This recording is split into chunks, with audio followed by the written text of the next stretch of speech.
Kieran, thank you so much for joining me. We've seen reports of children who've died from malnutrition in Gaza. What is your organization seeing or hearing on the ground there?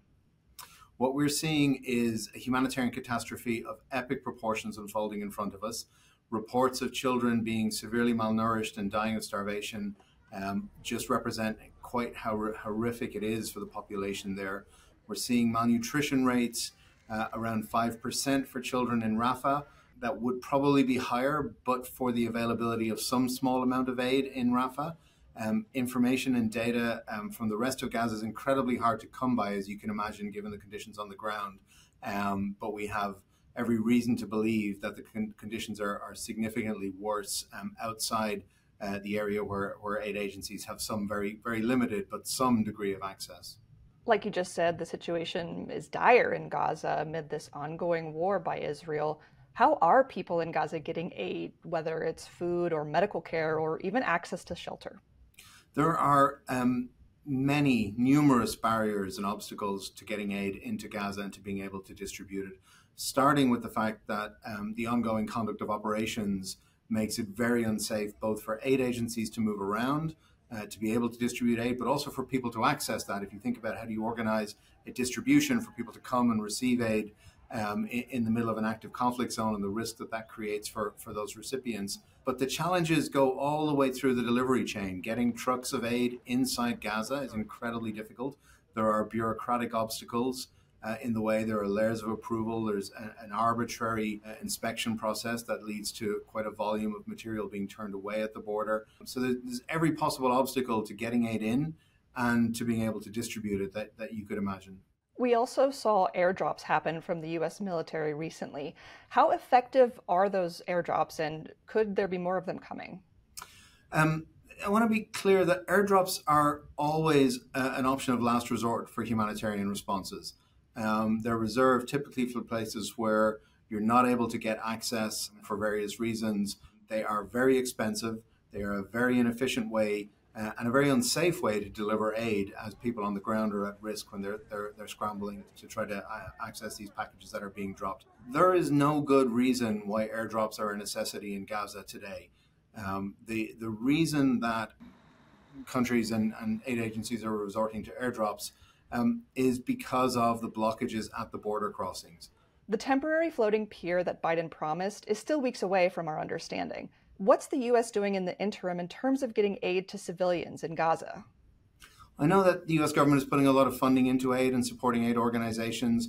I understand that they're bringing pressure to bear on their partners in the Israeli government to loosen up those restrictions.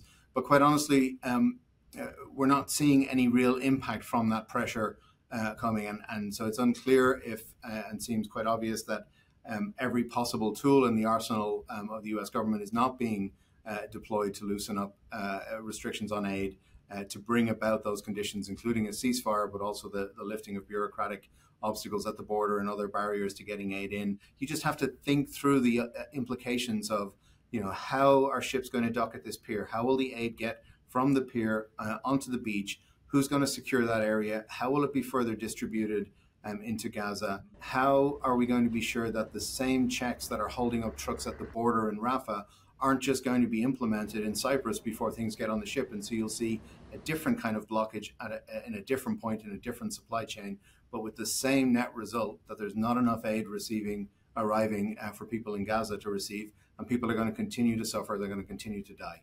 And when we're looking at who is providing the most aid to civilians in Gaza right now, who is that? Is it governments like America or other countries, or is it non-governmental organizations? It's a mixed picture, and so you have medical services being provided through field hospitals deployed by governments from the region, for example. But most of the aid, as in almost every crisis, is being provided by local organizations and by communities themselves. So we are, as I mentioned, very proud to have an emergency medical team on the ground working alongside Palestinian doctors and nurses in emergency rooms. But we're also incredibly proud to be able to support a small number of very brave, very dedicated Palestinian organizations who really are on the front line of providing aid in this crisis, serving their own communities with essential life-saving services, with access to medical care, with provision of psychological support for children.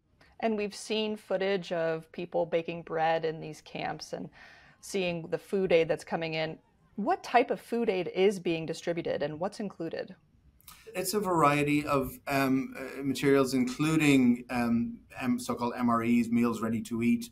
I know that some of the airdrops have included things like date bars and kind of high nutrition, low volume commodities. So it's a mixed bag. I think the key point, though, is that it's significantly insufficient. What's being provided, both in overall quantity and in calorific content, isn't enough to keep people alive. And so the reports that are emerging of increasing levels of malnutrition, of starvation, we're only going to see those increase. And we know that when people are hungry, when people are malnourished, they're also more susceptible to disease.